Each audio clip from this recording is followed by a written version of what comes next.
Hey guys, welcome back to the ROH Show with Kirsty Graham. Today we're going to be talking about the Bound for Honour pay-per-view special. It was on Honour Club, I watched it, wanted to talk about it.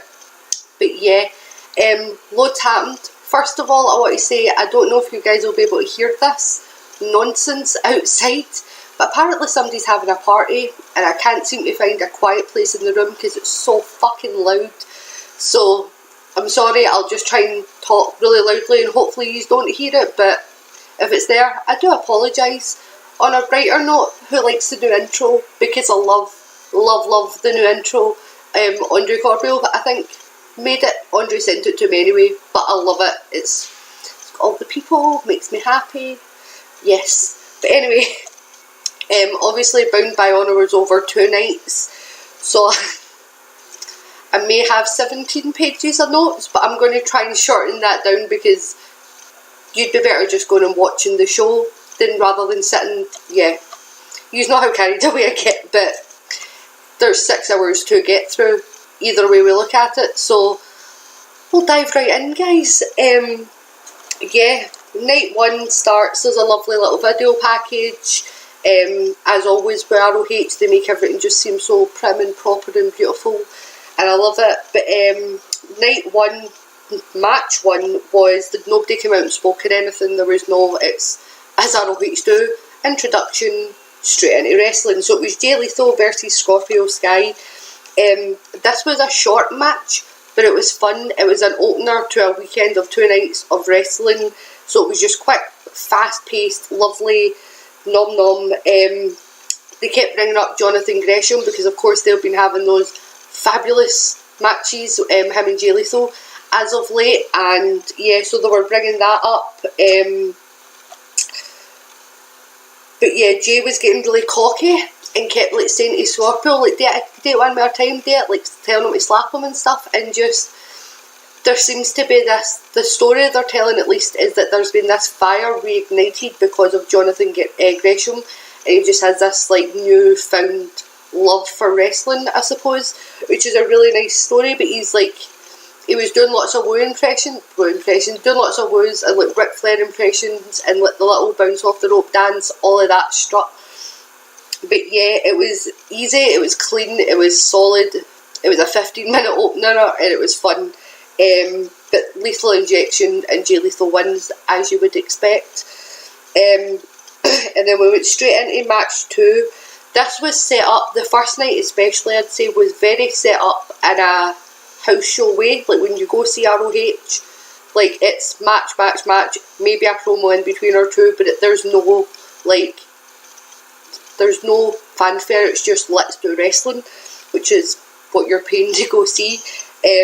Obviously commentary and all that was still there as normal because it was on Honour Club, but yeah.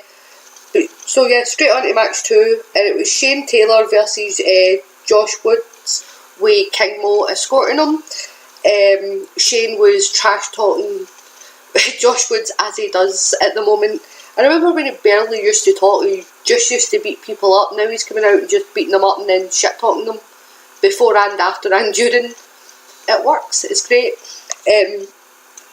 But yeah, he was shit talking them.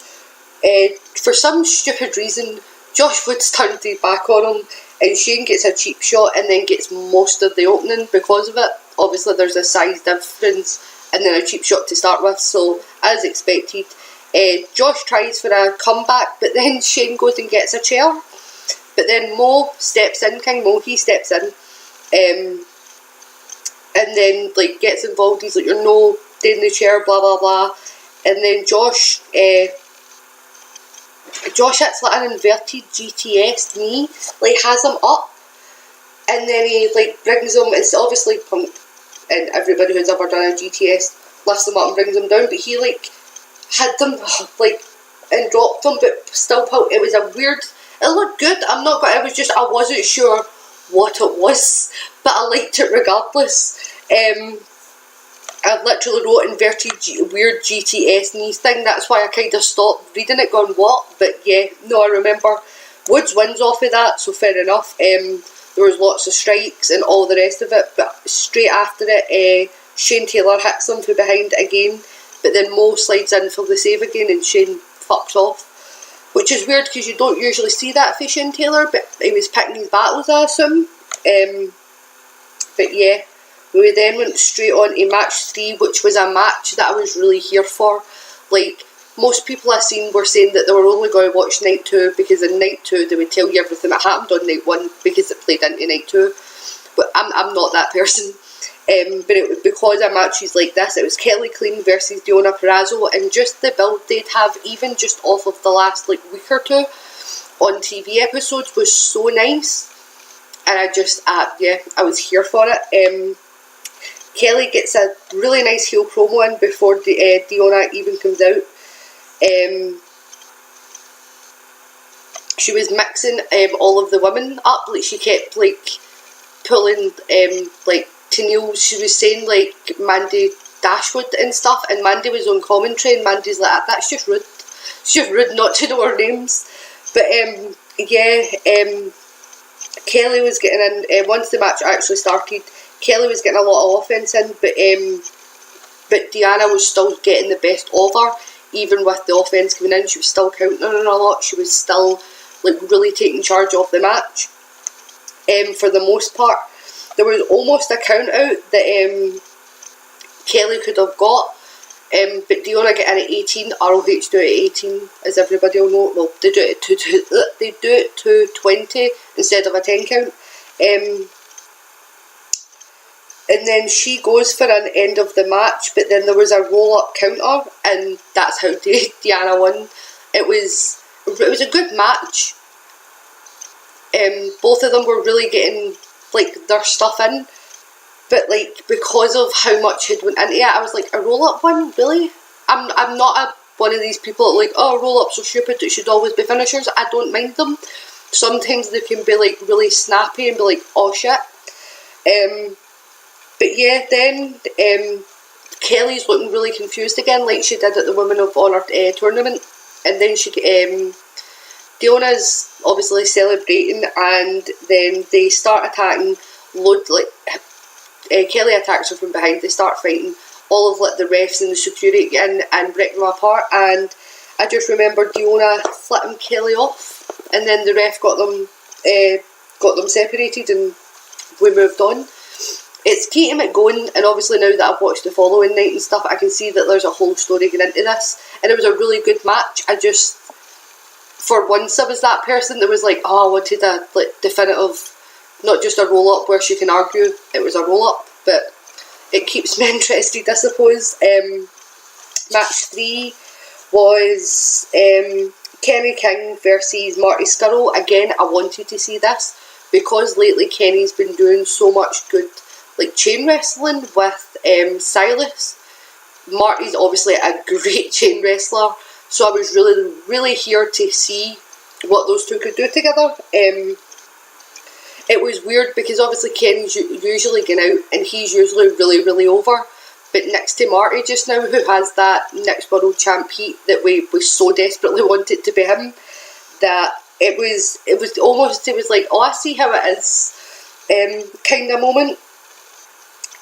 On commentary they were talking about being the elite and how the finale had happened, and how like Bullet Club, we didn't really know if they were okay, and like obviously the following night we've got that big main event, and how was that all going to turn out, and all of that stuff. They're always moving things forward on commentary, but still talking about exactly what's happening at the time. They have this great balance of just, it's all one thing, even when it's like, even when it's like the house shows, quote unquote, that they're putting on Honour Club, you're still getting a consistent story, and you'll still find that some of the like specials or house shows, whatever you want to call them, even stuff that happens on them will impact what happens. It's not like this is canon and this is not canon thing, and I really love that.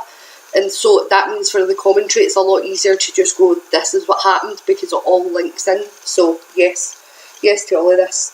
But then the crowd, back to the match, the crowd started singing Backstreet Boys at Marty, and Marty looked like he was having the time of his life, and it was beautiful to see and hear fully grown ass men singing Backstreet Boys like any other song that they love more than it was a joy. So the match started, and oh god, that's right. It was really snappy, like submission based, as I wanted. There was a lot of chain wrestling where they were just like counter submission. It was really, really lovely to start with. Marty is televising not only his chicken wing, but all of his moves, everyone he was going to do right before he was about to do it, shouting finger break and all the rest of it. The crowd were hot as fuck though, like every single time he, like obviously when he shouts chicken wing, for me it's the highlight of all the night. It's my favourite thing to chant at the moment, or shout or announce, whatever. It's my favourite. But for everything, finger snap, super kick, whatever, fucking palm strike, whatever he was doing, he was chanting, and we were all just getting delirious with excitement. And it was only match 4, and he's so good and knows how to work us. I love him to death. It was like 2 counts to be shut down over and over by the two of them. Marty wins by grabbing at the ropes on a counter to a twisting sunset flip. That was a mouthful. He goes for the code of honour, but he's not having it. Then the Kingdom came out. I knew that followed on. He goes for the code of honour, and then the Kingdom came out to wear down Marty. Then the Bucks and Adam came out for the save, because they're going straight into the next match. They've done this a few times through this, and I kind of liked it, where they had positioned matches to make sense, so that like when there was a run out happening, then they didn't have to put all those people away to bring out the next match. It was, the people are here, let's have the match, and it just carried on a really nice story. It just sucks trying to write it as 2 separate matches, because I was like, did I just stop writing after this point? I didn't, I'm being silly. But yeah, straight into the next match. The Kingdom are doing the Rise of the Terminator thing again, and they're getting booed the shit out of, because this crowd is hot off of Marty. And yeah, they're doing it, they're getting booed. Then Bullet Club, like they try to do it, they get shut down. Bullet Club then actually do it. Adam does all of it. They all go out. Why am I saying Adam? But Adam's there instead of Kenny, obviously. I've just wrote, as usual, all of the spots, because I'm not attempting to sit and pause it every 3 seconds to see what somebody's doing. Loads of stuff. Matt kept playing up his back again. The Kingdom were specifically targeting his back though, because this has been a whole thing, and they know his back's injured, and I really like that they're adding into it. Like, they're going, no, that's going to be our whole game plan, because if you take the tag team away, then it might leave it a little bit weaker, because like Matt and Nick are used to doing it. Obviously that's not the case, because Adam's always there anyway, and they're all great together. But the strategy is sound, and I understood what was going on, is what I'm trying to tell you guys. But yeah, so they're doing loads of this, like it's constant. It's like Boston Crabs, Lion Tamers, like stomping down on his back. It was just constant thing after thing, and they were like hot tagging in. It was very well played out. Then Marty runs down with his umbrella, and tries to swipe at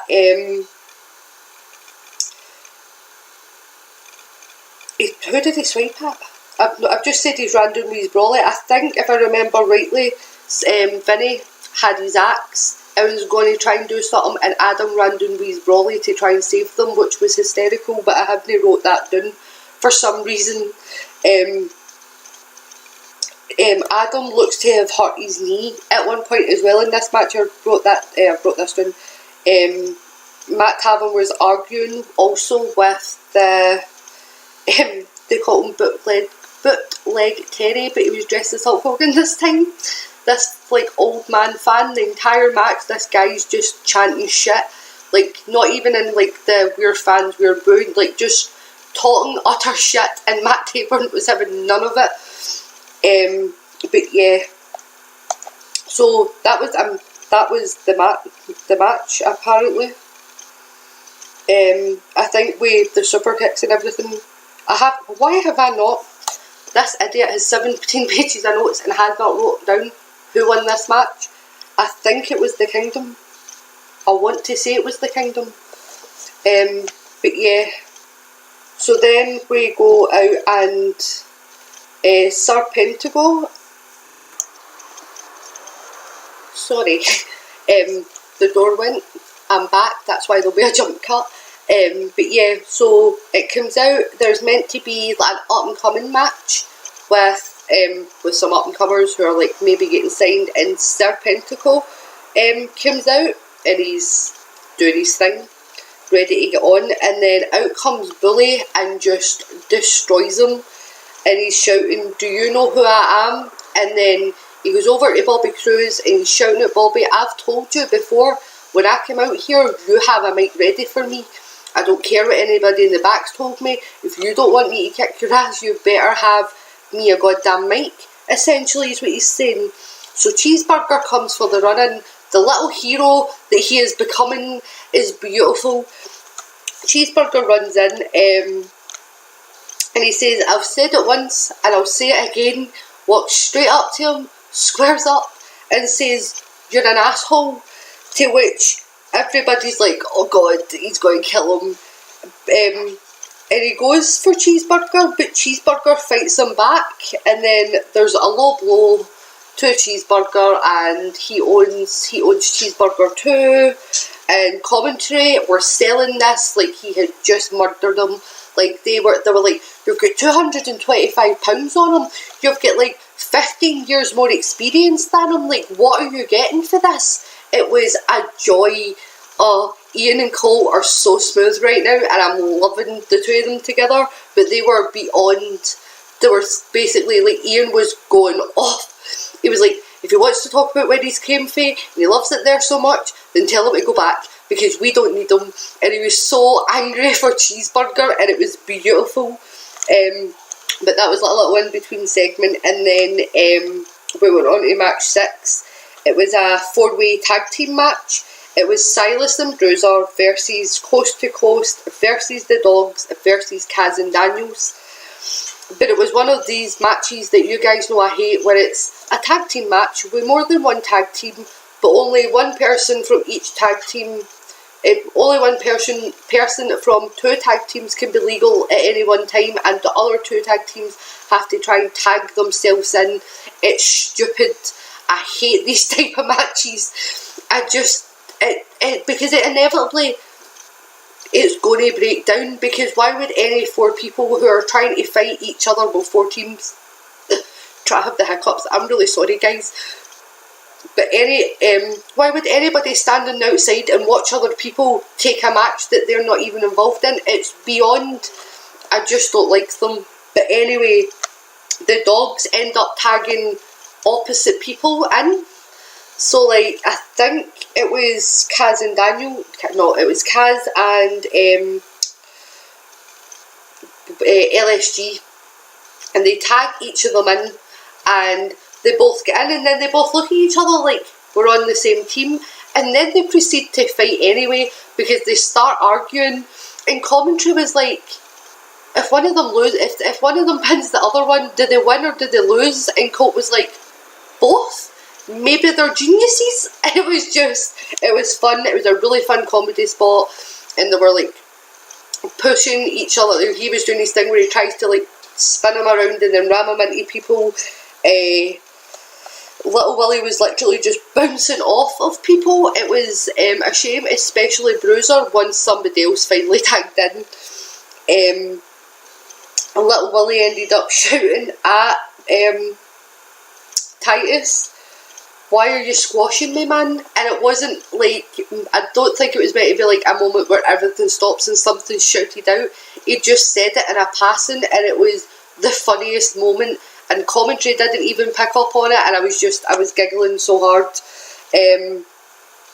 As predicted, the match completely breaks down, and Coast to Coast, through a whole litany of nonsense, end up getting the win. They're on a roll right now, because they've been, I feel like I've said Coast to Coast has won every match for the last at least month. Every match they've been in, they've seemed to have won.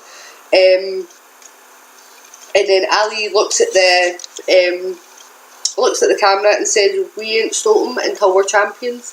Good for you, sir. Good for you. So then we go on to the next match. This was another match I was really interested in. It's Punishment Martinez versus Cody. And I remember thinking, like, a lot of people say that Punishment's just a big guy, and like, I like him though, as a big guy. Like, there's always a place for that big guy. But I remember thinking, if anybody can pull a match off with Punishment and make it a really good match, it's going to be Cody. And yeah, they had a really good match. But I was really interested in this one. Bernard came out as well. There was no code of honour. Punishment hit Cody from behind as well. And then Cody throws a steel chair at Punishment. And Punishment just swats it. Just swats it down. So then Cody goes and finds a wooden chair. Like an actual chair. And then starts trying to hit Punishment with that. And Punishment no-sells everything. And it just looked so incredibly funny. He ended up eventually, once they get in the ring, he was throwing everything at him, like disaster kicks, everything, and he was barely rocking him. It was a really well told story to start with. So then Cody switched up his game, I suppose, and started going for his legs.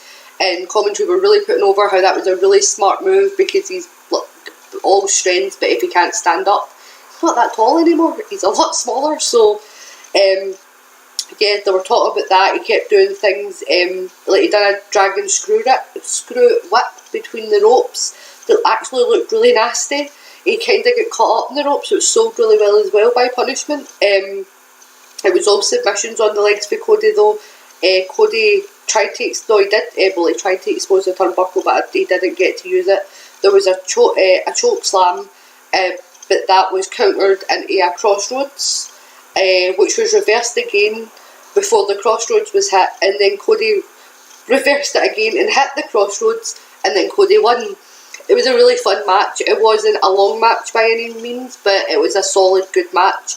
And I've seen a lot of people lately saying that Punishment, because of some of the matches he's been in, haven't been as slick as some people like their matches, me included, that it wasn't good. And I was like, I don't think that's fair. Everybody, especially when they were like the four-mans and stuff, I was like, four-mans can just be messy sometimes. Like, that's nobody's fault, really. But yeah, everybody can shut up, because this match was really good.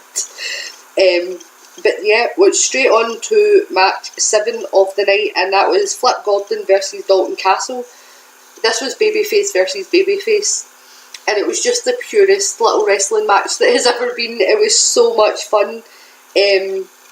But if Flip won, he was to get a future title shot, obviously, because if you've been the champion, why would you not then get another chance to win the title? But yeah, Dalton came out and he got the mic and he was like, I love Flip Gordon too, but we've got to do this kind of thing. He had to shake him with his left hand though, because his right hand has a cast on it because of Marty. I really hope that's like a kayfabe thing, because the amount of wrestling he's done in the last 2 days alone with a cast, it would be so sore. Like, oh, if it's not a non-kayfabe thing, then go on Dalton, because but he shakes it with his left hand anyway. And then Flip was like pushing him and like squaring up to him, and they were like getting really heated, like moaning. It was great. The Dalton ended up doing this spot with the boys, and it was like, how when you like get in Super Mario Bros and you get them and they move around you, he got the boys to do that, like the level up thing, and I couldn't breathe. But then Flip rolls him up after that, because it's some shit. Stop being silly. But there was some really nice groundwork. And then commentary were talking about the fact that both of them have an amateur wrestling background, and that's why everything was so slick, and you could tell it with the way they were putting on their submissions and everything. It was just really nice. And again, commentary are great because they'll pick up on that and play off of it. There was then a striking exchange. Flip kept fighting off the bangarang, and then he gets the springboard. He kept doing this. Well, he done this in one match, and then his next match coming up as well from night 2. When he's doing this like springboard, so he's in the middle of the ring, he's bouncing onto like the middle rope, and then turning for like a springboard spear. And I can't tell if I love it or hate it yet, because it's snappy and it's quick, but I'll also have this fear that he's really going to like end up hurting himself if he doesn't. I mean, he's very good at all of the flippy stuff. I have no reason to really be concerned, but I'm like, what if he doesn't hit it right and fucks his neck? I'll let him do it a few more times and I'll let you know how I feel. But yeah, Dalton was getting really frustrated, and then there was a Kinder surprise. Then up onto the thing, he fell out. Dalton falls out and Flip follows him, and then he almost hits one of the boys and he screams at him, touching my damn boys is a sin. And I was like, that sentence definitely needs context. Not a wrong sentence. Everybody just sort of laughed, like, what? Like, even commentary were like, that it is. That it definitely is. But yeah, Flip gets a Samoan pop, and then tries to, but Dalton like kicks up out of it, gets a bangarang 3 count. He doesn't get his title match, but considering Cody still has one in the bag, and Marty is getting a title shot, there's enough people with number 1 contenderships just now. But yeah, it was a really good match. They adhered to the Code of Honour. It was pure. There was some comedy, some flippy do. It was everything I love in a wrestling match. So then we're on to the main event of night 1, and it's the Briscoes versus the Motor City Machine Guns, and I was so here for this. Like, this was the match that I was here for, and it should have been the main event. It was a title match for the ROH Tag Team titles, and these teams just know each other so goddamn well. They have wrestled so many times, and it's just, and Briscoes are heel, Motor City Machine Guns are face. It's everything that it ever should be. They were coming out saying, we run this shit. I know the Briscoes always come out with some like mud looking shit on their face, some face paint, but like they had it all over them, and I was like, why are they so dirty tonight? Like, dirty? Why is this happening? But yeah, then it was Alex. No, it was Sabin. Sabin, when they came out, they done their whole shtick, and Sabin got a mic and he said, look, we love being a team, we love this, but if we lose tonight, this might be the end of Motor City Machine Guns. And everybody was like, no, please, no. And like that kind of get booed. Then Alex took the mic and he said, it breaks my heart to see these titles on Bully Ray's bitches. And then that's when the match started, because the Briscoes just went after them. Everything, it was just slick and smooth and hard hitting as shit, and I think it's again one of those things when teams or people know each other so well, they'll just go 110. Like they can go that extra mile because they know what's coming and they know what to do and they know what they're going to do. And it was just Jay ended up choking Alex with a t-shirt. But the entire match was set up as like a strength and heel versus speed babyface. Just a typical wrestling match, but it was just, there's something about these teams, and I love the ROH Tag Team division. It's just perfect. But it ended up spilling out all over the arena. The Briscoes got the control of the first half of the match, and as the baby faces, Motor City had to make the comeback. But yeah, Mark throws a chair at Chris, and then does like a back body drop. No, Mark throws a chair into the ring. Chris does a back body drop on JF. Jay does a back body drop on Chris on the stage. And then there's a crucifix cutter on Chris once they get back in. That was a 2 count. Then there was a J driller. Then the Briscoes won.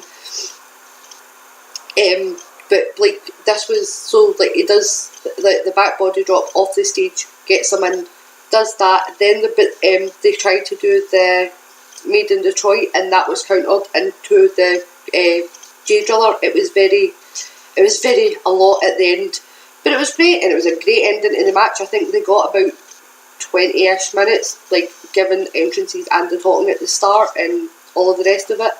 But yeah, that was night one. It was a lot of fun. There was some matches that were okay, others that were really good. But obviously most people were there for night two. So I'm not meant to record tonight, guys. There's another jump cut which I don't normally do, and I'm sorry. But there was a spider, and like a strong independent woman, I went and get my man to kill it. Went and made myself tea, had the smoke calm down a little bit. Not okay. You'd better love me for even being back in this room, because normally I wouldn't come back in here. If I seen a spider in any room, I would avoid it. What if they make babies? What if there's more of them? I'm not happy. Oh. But yeah, I'll go back. Match one, because I don't know where I'll need to edit from when I started screaming, because y'all don't need to hear that in any means at all.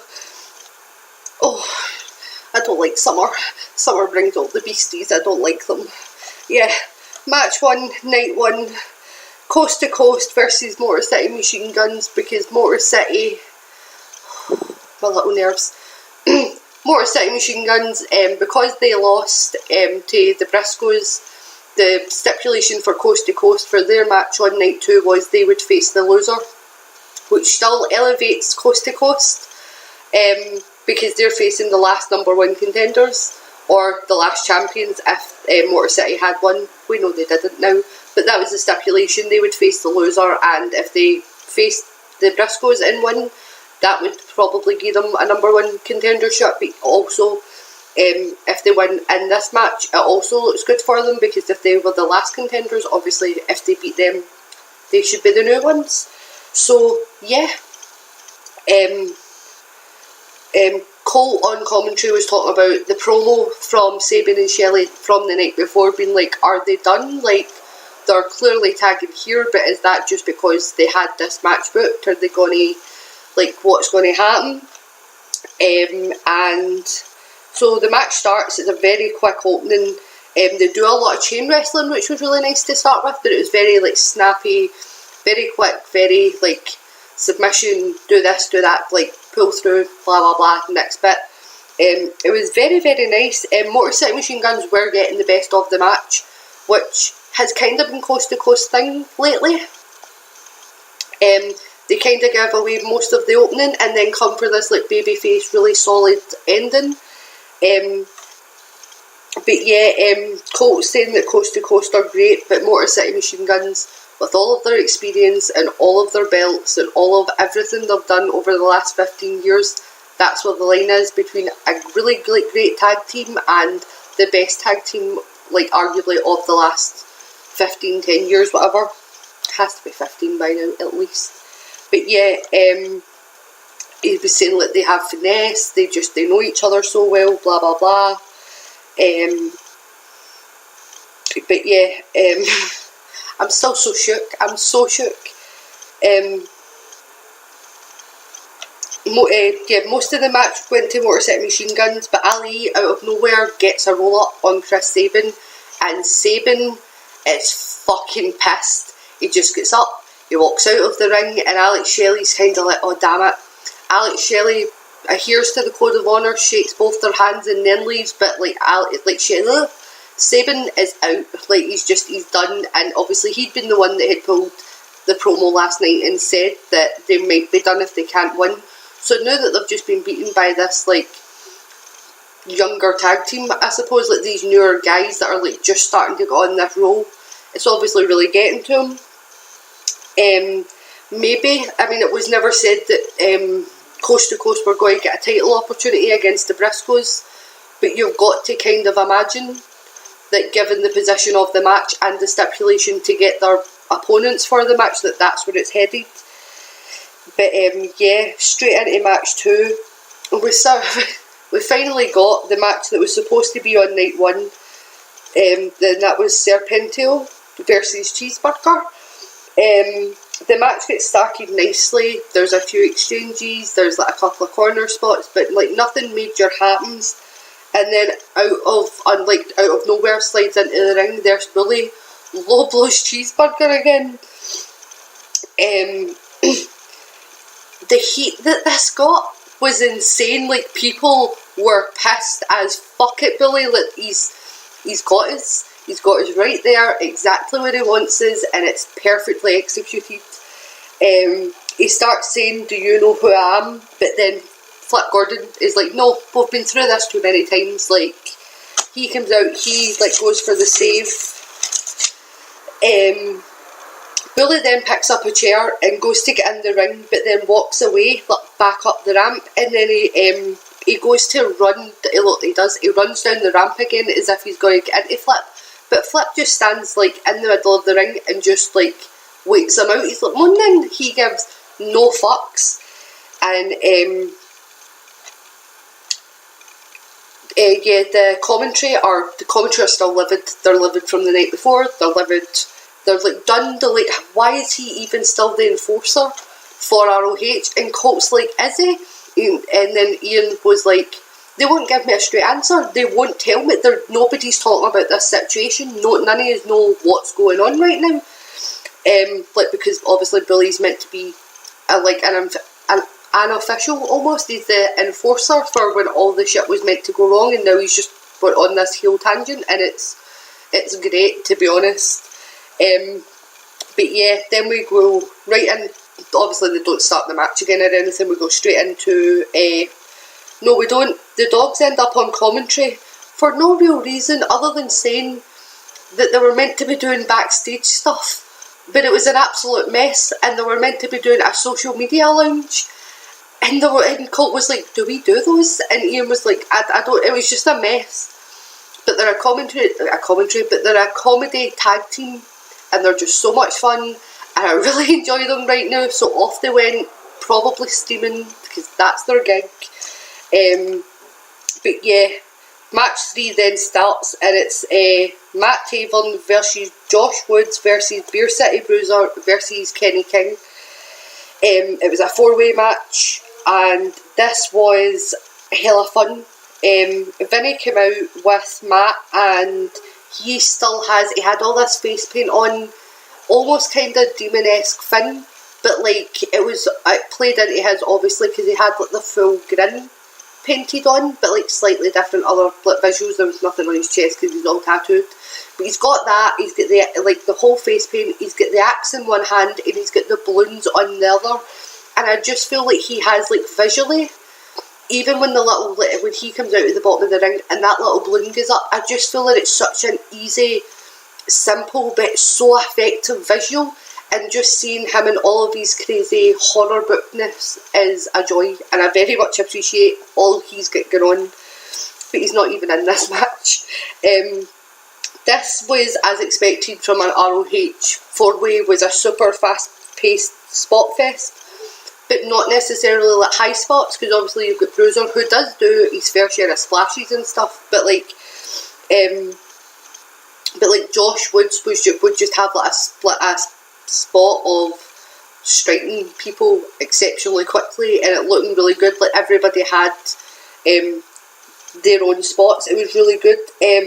I've put that Woods isn't the most slick, but everything he does looks realistic, because he obviously has an MMA background as well. It all looks really good, it all looks really intentional, and the selling of it's really good. It's just not the slickest, but I don't think it necessarily has to be, because he's coming out with that I'm an MMA guy as well whole shtick. Like, it works for him. It wouldn't necessarily work for other people, but it's nice, it's different. So yeah, I've put that Matt Tavern was great. That's all I've wrote. I love him. The more and more I'm seeing him, like, I'd say I've said it like for the last while, under the last year, he's really changed my mind about him, and it's just starting to click for him, and I'm really excited to keep watching him. Like, everything is just, he knows what he's doing, and it finally feels like a leader of a faction, whereas before it just kind of felt like three guys who were all pissed off because they weren't getting shots. I'm appreciating Matt Tavern right now. Kenny King hits a big spine buster on Josh Woods, and then that gets the 3 count of, well, not the 3 count, but the pinning attempt gets broken up by a big splash from Matt Tavern. Then there's a bigger splash from Bruiser, and they're all getting broke up. Like, nice little slick spot of everybody almost gets a false finish. Josh Woods ends up doing this like suplex from the middle rope, so I think it was Kenny King went up first, then Matt Tavern went up to try and like superplex him, but instead you'd expect it to be Bruiser that was on the bottom to hike everybody over, but Josh Woods manages to get Bruiser over, and obviously the other two went with him. But it looked really good, and everybody get hyped about it. We were like, damn son, that's a lot of weight. Matt Tavern gets the win. He rolls, I can't even remember who he's rolling up, but he gets Vinny. He gets his feet on the top rope so that he's pinning him down. The ref doesn't see it, and Vinny's holding his legs so that like whoever he was pinning can't get away. Obviously it's meant to be the whole thing of cheating. I don't know what I'm saying tonight. But yeah, so then Vinny and TKO get in after he wins, and TKO's saying that that Matt's the best and that Matt should take the night off. Matt then has this acceptance speech, almost he's like, I want to thank my mother, and I want to thank me most of all for being so great. They tell him to go take the night off, and then he talks about the 6-man tag belts that they still haven't given back yet. I don't understand what's going on. Even commentary were like, why haven't we just phoned the police to get those titles back to their rightful owners? But yeah, they then call out the addiction, which again, that goes straight into match 4. And it's Vinny versus TKO. No, Vinny and TKO versus the addiction. They call them out. They come in, have their match. The belts are on the outside, and then the commentary are putting over like they'll win the match, they'll take their belts and they'll go. That's why they haven't phoned the police yet. And it starts off as a brawl, and then as if Matt Tavern hears the commentary, which he probably does, but like as if he's listening in, he comes out and he just grabs the titles and runs away again. And it was a really nice moment of him like being like, we should have left those titles out of there because they're ours, because we technically never lost them because TKO got injured. And yeah, so he steals the titles. Then at one point Vinny goes under the ring, him and Frankie are on the outside, and he slides under the ring, lets out a balloon, to which Frankie Kazarian grabs the balloon and he pops it and everybody cheers, and he's like, and Vinny's just under the ring, and then he slides back out and he has the axe and he starts chasing Frankie with this axe. The ref ends up getting it as usual. I'm sure it's Todd. Yeah, Todd Sinclair ends up getting the axe and he's like, we've been through this before, stop it. But he doesn't disqualify anybody. Then Todd gets knocked out of the ring, and then Frankie Kazarian gets a chair into the ring. TK O'Ryan gets his bat, and then they do that fake out spot where they like bang the chair off of it and then they just fall, and then Vinny looks at him, he bangs the bat off of the fucking floor and he falls, and then so Todd gets back in and he's looking at them and he's checking them and he's like, yous have to stop this, and he's like, he hit me, and he's like, he hit me, and he's like, no, he didn't. He's like, I can see if he hit you with a chair and a bat, you would be a lot more injured than you currently are, so no, he didn't. I'd like, stop it. he throws those weapons out as well. And then the crowd are all cheering, and Colt's like, and that's why he's our senior official. And I love when refs get a spot where it makes sense, because it doesn't happen a lot in wrestling, and it doesn't always need to, of course. But like, I like that Todd a lot gets these like, I'm a smarter ref because I'm the senior official, and it plays it well. It was funny. The Kingdom were getting a lot of offense in at this point.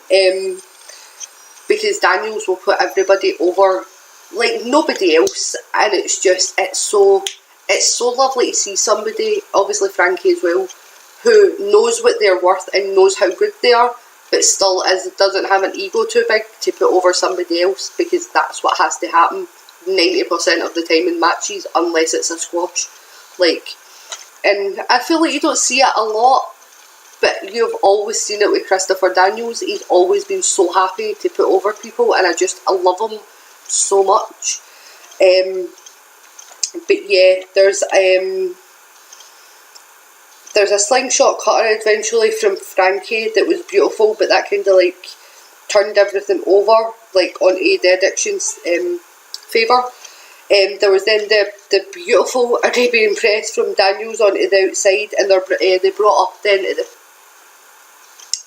then on commentary that he's a 25-year veteran. And I'm like, 25 years in this business, that's insane. But it shows. And they were talking about the tattoo that he got for his 25 year anniversary. There's then a low blow behind the rest back. Tavern runs out, and the Tavern runs out to try and obviously do something. And then Scorpio Sky runs out for the save as well. Frankie hits a celebrity rehab, and the Addictions win. And they still don't have their goddamn titles, because Matt Taven's probably put them in the trunk of his goddamn car or something. I'm just over this. I'm over this nonsense. I love you, Matt Taven, but goddammit, win the titles back. Just either win them back or give them back. That's the only acceptable things. Sky pulls a promo. He's like, yous can go home, but I'm going to get one more. I've got one more piece of business to attend to. Very similar to what Vinny and that had said to Matt. And then he goes on and he's like, Flip Gordon, starts shit talking Flip Gordon, and we go straight into match 5. And I'm really liking how they positioned all of this, because it makes it really easy to talk about it. So yeah, it's Scorpio Sky versus Flip Gordon. Flip does his backflip, strippy off, like stripper pants thing with his shorts. That's always fun. This starts off very, very fucking fast paced, like insanely fast. Flip is so smooth at everything, and the fact he's only been wrestling for 3 years is fucking insane. He done this spot where he was on the top turnbuckle, and Scorpio Sky had slid out of the ring so that he didn't get hit, and he did this twisting, very it got down onto the canvas, but he was turning and using the ropes and just sat down, and it was so quick, and I was like, what even happened there? How? I just appreciate him. Scorpio Sky then realises that he's not going to out Flip, so he then starts trying to ground him. He keeps taking out his legs, which again Cody had done the night before, and obviously Flip is not nearly as big as Punishment Martinez, but it still has the same effect.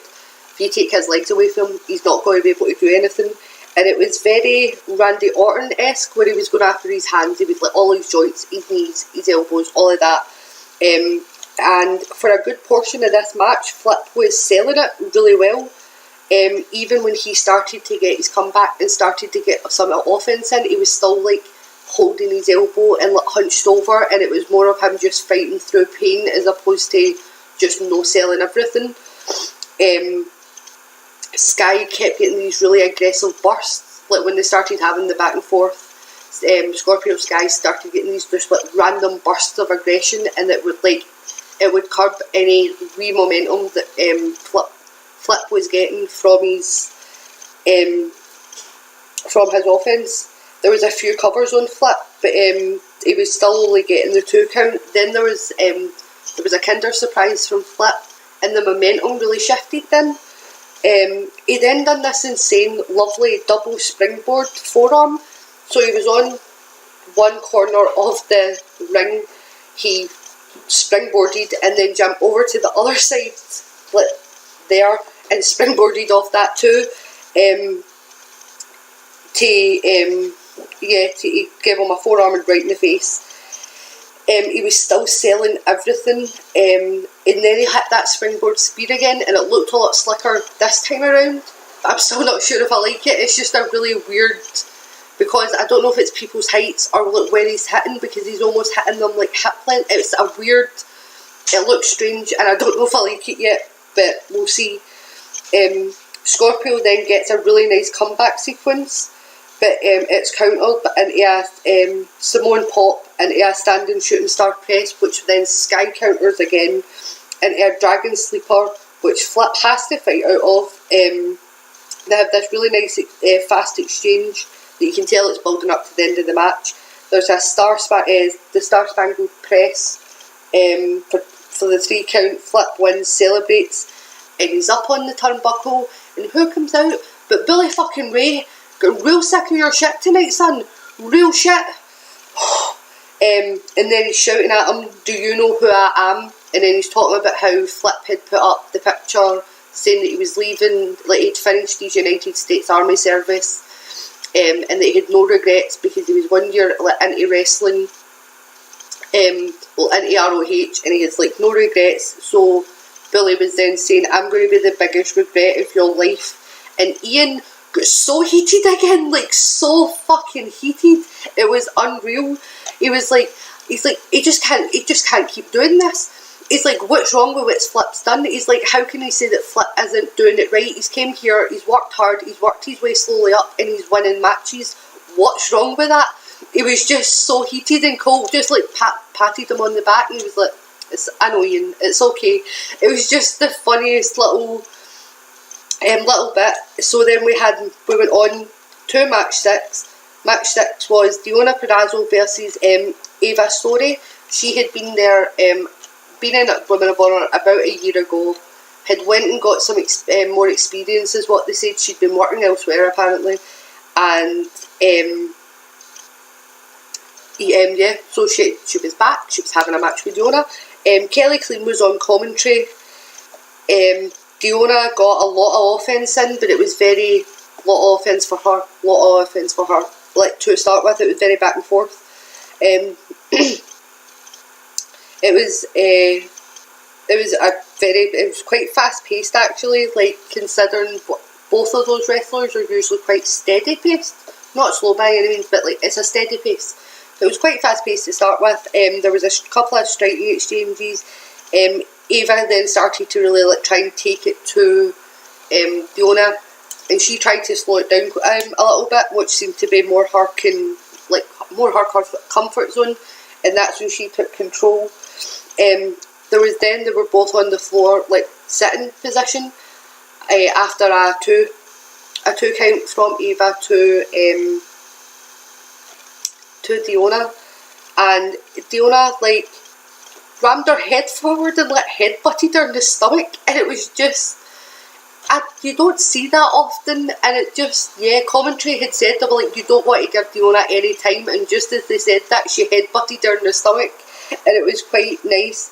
There was a lot of bursts of aggression from Eva, like she kept trying to make a really good comeback, but then Deonna had some really beautiful comeback. She then got a Fujiwara in, and she got it in so smoothly. Oh, it was beautiful. And she tapped. Kelly Klein was on commentary the entire time, just shit talking Deonna apparently, and the rest of the roster, but mostly Deonna. And then she takes her headset and she does a run in, but she lets Eva tap out first, and she had been complimenting Eva the entire time, but only because she was against Deonna, and she was a heel. Kelly then she runs into the ring, she attacks her, like knocks her out or whatever. She starts to come round. Kelly gets out of the ring just as the refs are about to run in, and she just winks at the camera before walking away, and I was like, oh, I love you, you're so good. Like, she just knows who our character's supposed to be, and she just executes it so well. So that's still happening. They're still going forward with that, and that's all I wanted. I didn't want a roll-up to be the end of that feud. Clearly it's not. We're still moving forward, so that's a-okay with me.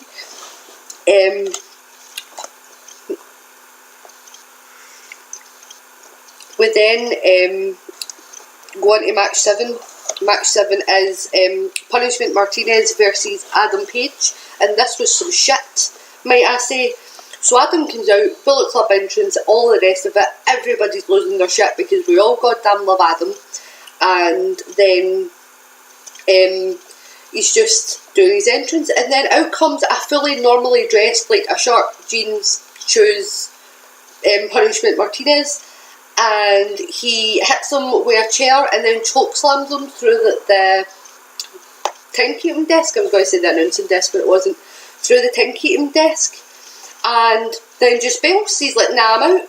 And commentary were like, well, why would they do that? And then they bring up the fact that he has his IWGP US title match against Jay White coming up, and they were like, maybe he's trying to send a message, or maybe he's just trying to conserve energy and not get an injury or anything, like, going into that. Also, it's really smart, because obviously the whole thing with Adam challenging Jay White, it also, like, takes him out of that picture, but, like, it makes sense to keep, like, out of everybody he could have done this match with, it makes sense that he done it with Adam, because it's symbolic to the IWGP US title scene. It all makes sense, and I very, very, very much like that. But I was like, why no match though? But yeah, he fucks off, and then Adam was helped to the back with some refs. So yeah, then all night on commentary. So we're meant to be going on to the next bit. All night on commentary, they had been saying that Colt seen Jay Lethal earlier on before the show started, and Jay had said that he had something planned and just to watch. So then Jay Lethal was coming out, and Colt was like, we're going to find out what's the big deal is then. Some shit happened in this segment, and it was really lovely to end with, but it started off a little bit fucky. So he said, he came out and he's like, today's a really special day for me. He was saying that everybody was cheering for him, chanting Lethal. He was like, I'm going to need some of that energy, because today's a really special day for me. To which the crowd missed no beat and starting a Rusev Day chant, and I so wish that I had, like, screenshotted my screen and showed you the look on his face, because it was hysterical. He was like, this is not how this was supposed to go. He then says, today's my birthday. Everybody starts chanting happy birthday. He then says that he has a special guest, to which then the New Day Who chant call thing happens, and I was dead. But it was Lenny Poffo, obviously Macho Man's, like, IRL real brother and genius and absolute extraordinaire of poems. Like, for me, I always remember the Happy Bus, like, that's what I remember. So but it was him, and he comes out and he gets a mic as well, and he's saying that nobody's kept his brother's memory alive like Jay Lethal, and that he's really thankful for that, and that he has a very special pair of sunglasses. Well, he says glasses for him, and he then brings out a pair of which I'm hoping is authentic Macho Man glasses. They look the real deal. To which then Jay puts on the glasses, but he draws it out so spectacularly. He goes to put them on, and then the whole crowd is going, oh, and we're all getting into it, because we all know when he puts them on, the Macho Man impression's happening, and it did, and it was just lovely. He then gets Lenny to do the poem, the famous poem about him, and he does the whole speech about the one where he's talking about him and Elizabeth and how he's going to be crowned king, the whole famous Macho Man speech. It was great. And then fucking Shane Taylor interrupts. It was a beautiful moment. We were having so much fun. It is fabulous. There is glasses. There is the best Macho Man impression. There is everything. We were all so happy and enjoy. I genuinely forgot that they had said that this match was happening, because I was like, oh, this is just a lovely little happy birthday Lethal, have the night off, have a really nice moment. But no, Shane Taylor comes out and interrupts. And not only does he interrupt, he says that he was asking what he was doing, he was asking why he was paying respect to people, like why he called Lenny a jabroni, that he'd been riding off his brother's coattails. He had said, like, and he just kept going on and nitpicking, and Jay had heard enough, and they started brawling. He looked at Lenny and said, I've got this. Lenny nodded. Lenny got out the ring, and they started brawling. Then a ref ran out because the match was supposed to happen. There was Lenny stayed on the outside the entire time, which was really nice, like cheering Jay on. It was fun. And so there was, it was started off, it was intense, obviously it was meant to be heated. He ruined a beautiful moment, and Jay was doing things like the double axe handles, he was doing like elbow drops, he was doing all of the things, all of the Macho Man things that he always does anyway, but having Lenny there, it felt like a more, yeah, let's do a do. Shane turns the momentum, obviously, because they're not just going to squash Shane Taylor. And then Jay starts to make the babyface comeback. Shane gets a 2 count at one point, but he lifts Jay Lethal up, and commentary lose their mind. They're like, he's one of the greatest ROH champions of all time. One does not simply say, not yet, and just not take, like, you should have took that win. Yeah, they were so shook, like they could not believe they brought that pulling up about 3 times during the rest of this match. Ian was just like, why? Why would you do that? Colt was like, exactly, because obviously Colt had a match with him 2 years ago. And Colt was like, you just wouldn't. Like, I've been in there with Jay Lethal, you would not. At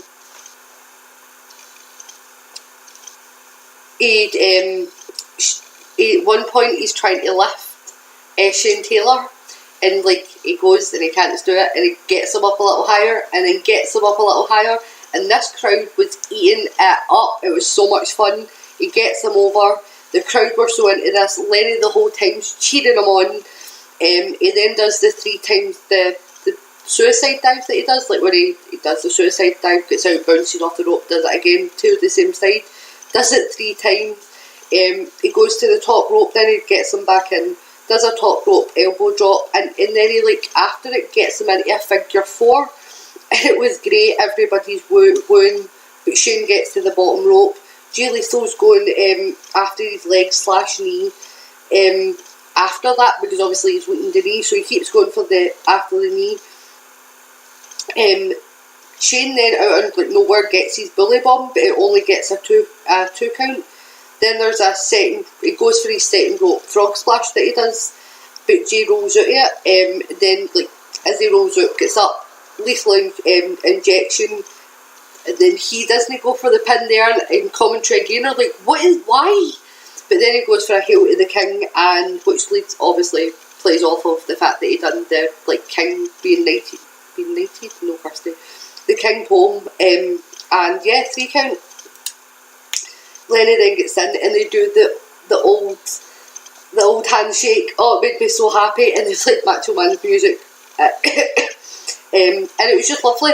It was just a nice little segment. Nice little asshole comes in, tries to ruin a good moment, but we send them packing, and we continue our fun little night off party and Macho Man stuff. It was just lovely, and yeah, there's not much more to say about it, but it made me really happy.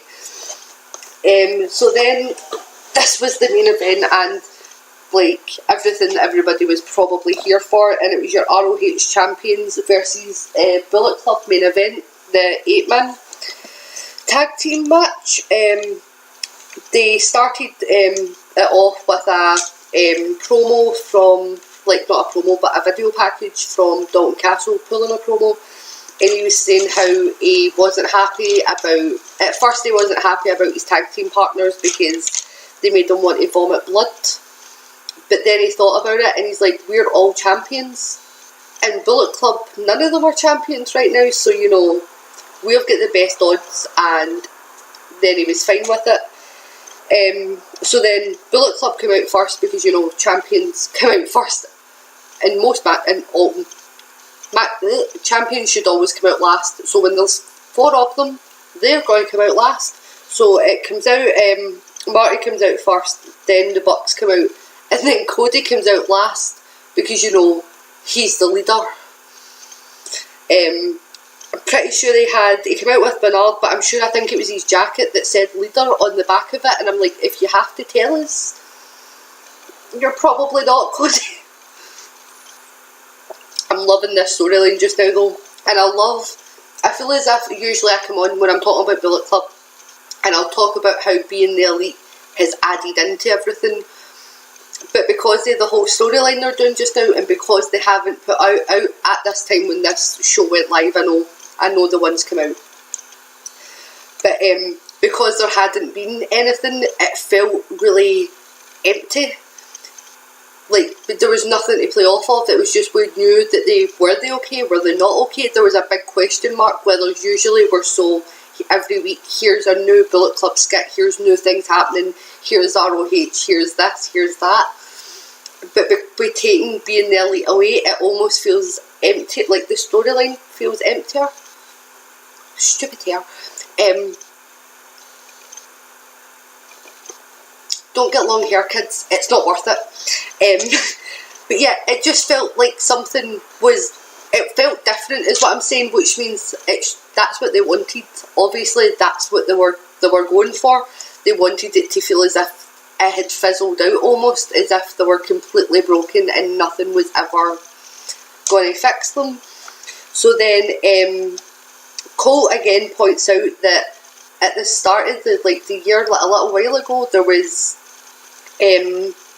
like Bullet Club at one point, like maybe even not as far back as last year, but at one point everybody in Bullet Club in that match and like on being the elite, they all had gold, and it was almost like how the mighty have fallen like feeling to start with. And Colt was like, they better pull their socks up because they're in there with 4 champions, so like let's do it.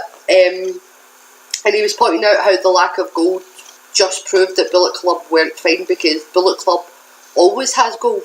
So the fact that none of them in ROH have anything is a shock. But yeah, so then Marty for some reason is so over that he asks somebody for water and he's getting a drink of water. Then obviously they're talking about the fact that Cody still hasn't had his contracted rematch for Dalton Castle's belt, but also Marty is the number 1 contender for that belt, so like that must have put Dalton at a disadvantage. But so they say that they want Marty in, so Marty gets in, everybody's cheering, and then Cody, before him and Dalton can even start the match, like actually lock up or whatever, Cody tags himself in. And Marty just looks at him like, are you fucking serious? Like everybody, we all agreed that it was me to start. So Cody holds the ropes open for him and Marty gets out the other side of the corner. He's like, nah, it's fine. And commentary are like, see, Bullet Club isn't fine. Like, they're harping on about it. So then the crowd started chanting at Cody, you're not Kenny. And Cody gets really annoyed and goes to tag Marty back in, and Marty jumps off of the apron and he goes, no, you start the match. And so Nick jumps down and he's trying to talk to him, and then the actual match starts.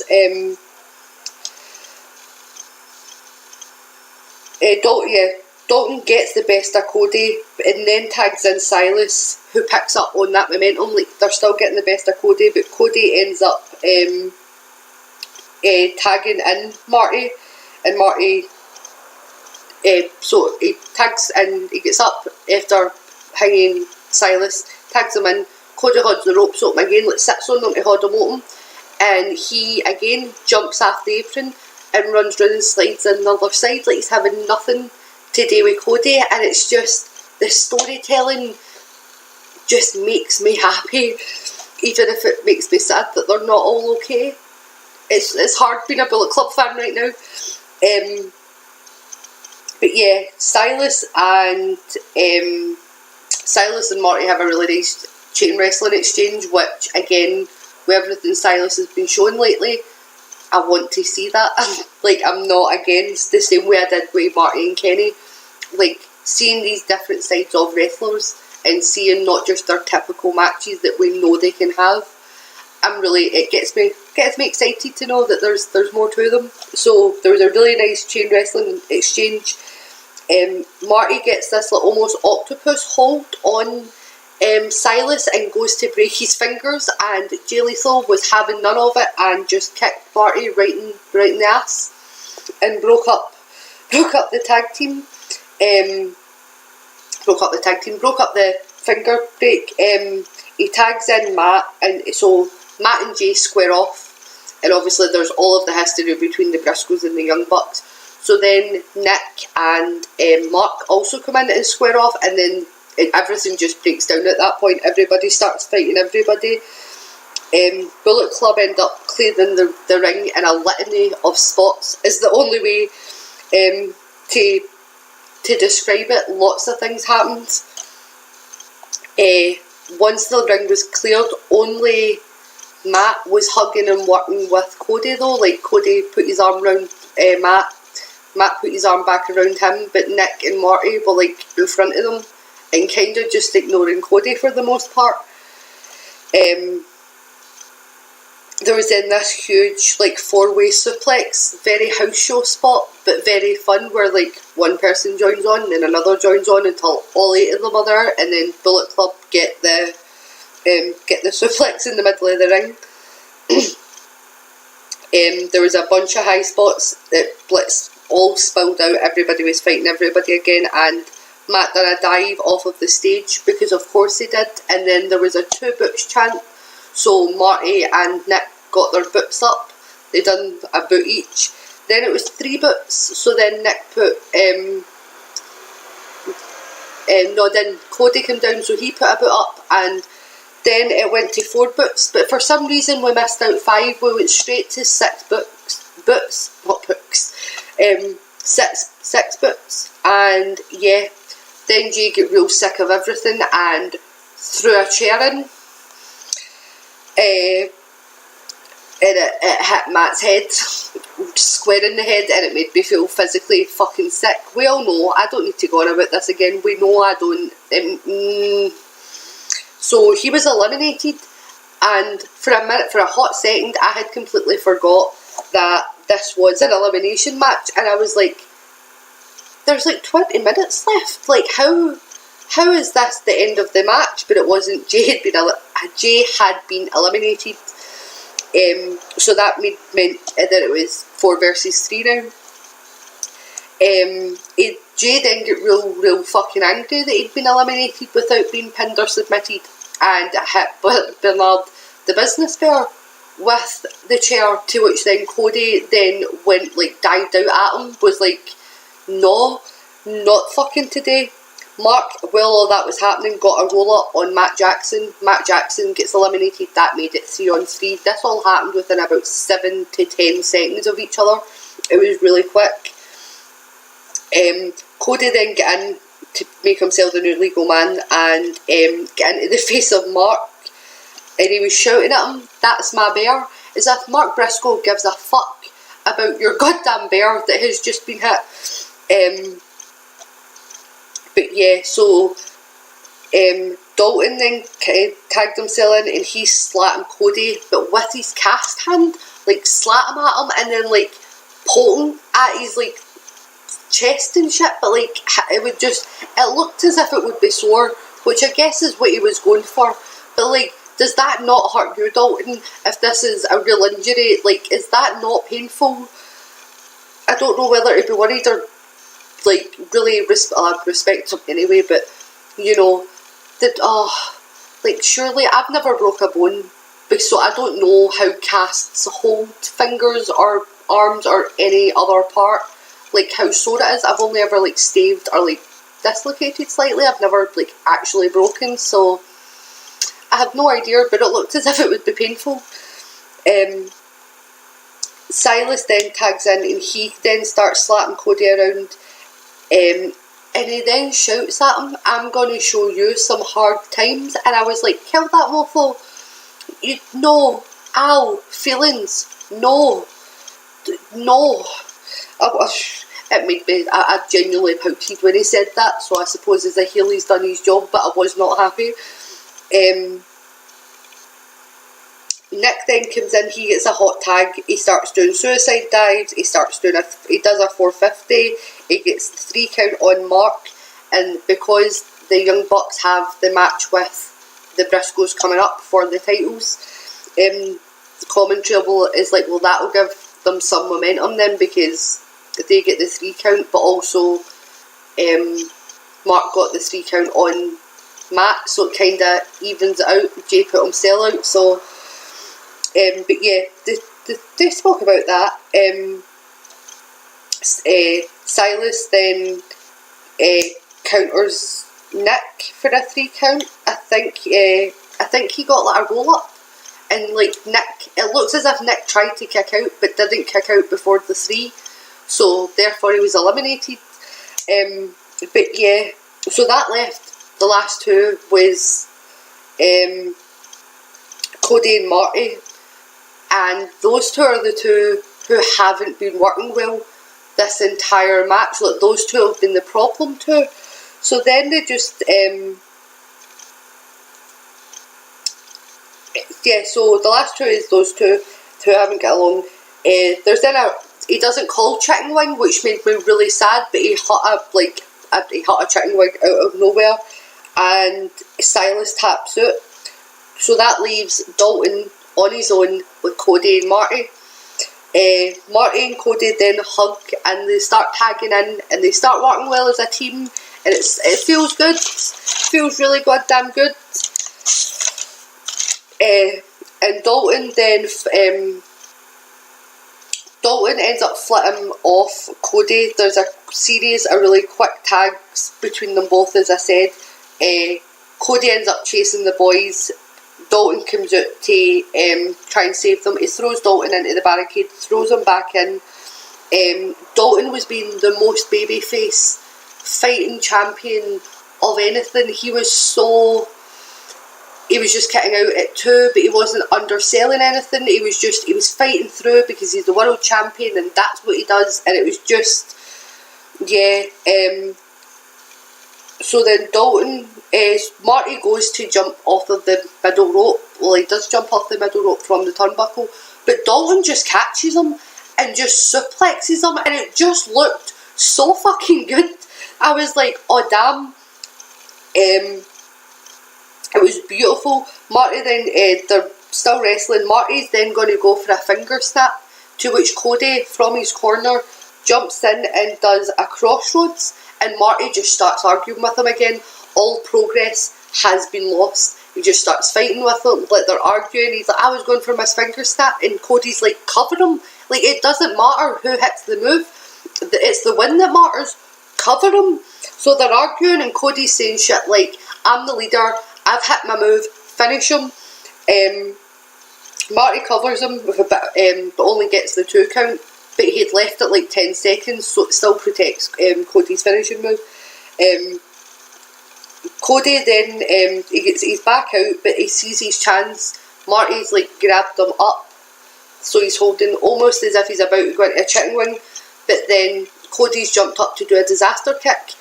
Dalton ducks, so he hits Marty with the disaster kick, and Cody just looks as if he's like, Cody knows he's gone goofed. He knows. So then Dalton manages to hit the bangerang. Marty's eliminated, and Cody was like he didn't even give him a chance to celebrate. Like, Dalton could get back up, and Cody went in and done a roll up and got the win. So Cody wins for Bullet Club. He's technically the last man standing. Marty's still in the ring, So then Dalton starts like squaring up to him, and he's like, Cody's like, I've still got one more match, and Dalton's like, aye, that's fine. And Marty comes in and he's like, I've still got a match as well, by the way. And then he starts arguing. He just like dismisses Dalton almost, and just starts arguing with Cody. The two of them are squaring up to each other. And Cody's trying to like calm him down. He's like, we won. Like, Bullet Club won. Like, why is this an issue? Like, I'm sorry I kicked you, kind of thing. He tries to raise Marty's arm, and Marty just pulls his arm away. And the last note I have wrote is Bullet Club is not fine, and I feel like that's all I've wrote for about 3 months. Bullet Club is absolutely not fine, and that's how night 2 ends. And it was a lot of wrestling, it was a lot of fun, and yeah, thoughts are everybody's doing great except from Bullet Club. It's not good at all. I know it's been a little while since I've been here, and I know this is why I was happy to do the full 2 nights, because the last ROH episode that was before this was matches that we had already spoke about. It was the Women of Honour tournament matches, but because it was after the winner had already been crowned and they'd already announced the first title defence and we'd already spoke about them being on Facebook Live, I didn't feel like I had to make that episode again because we'd already done it. So I was like, it's fine, I'll just do Bound by Honour and I'll do the full 2 nights, and hopefully that'll make up for anybody missing me. But yeah, guys, I would say it's been fun, but I'm still very, very aware that there was a spider over that way, and I'm dying to get out of this room, so I won't harp on too much. But yes, I will be back. I will be doing the TV episodes and obviously the next pay-per-view and anything else that comes up in between, and maybe a couple of more Honour Club like specials if there's matches on them that I think are worth talking about. Let me know if there's any you guys want me to talk about or anything like that. As always, I'm on Twitter. I think it should be up here above my face with my WrestleCrate. But yeah, follow me on Twitter, come talk to me, tell me what you guys think. As always, I'm on the Wrestling with Wrestling website, under the ROH section, doing the ROH show, because it's, you know, my show about ROH. But yeah, guys, as always, follow me, talk to me, all of this awesome stuff, and I will see you later. Bye!